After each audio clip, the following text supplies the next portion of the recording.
پہلا اعتماد یہ ہے الشفاء من الضلال لما فیہ من الہدی کہ یہ قرآن مجید گمراہی کے مرض سے شفا عطا فرماتا ہے، اس لیے کہ اس میں ہدایت ہے، لما فیہ من الہدی، اس لیے کہ اس میں ہدایت ہے۔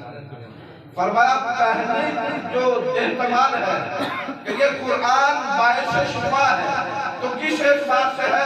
کہا گمراہی کے مرض سے یہ شفا دیتا ہے اور بندے کو ہدایت عطا فرماتا ہے۔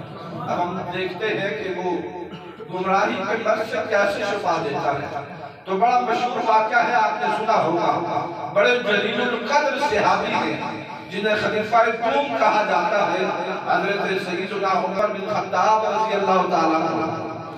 آپ کے اسلام لانے کا واقعہ ہے، میں مختصر عرض کرتا ہوں کہ آپ اسلام لانے سے پہلے بھی بڑے بہادر تھے اور لوگ آپ سے پہلے بھی ڈرتے تھے، مگر ایمان لانے کے بعد نور نلا نور ہو گئے۔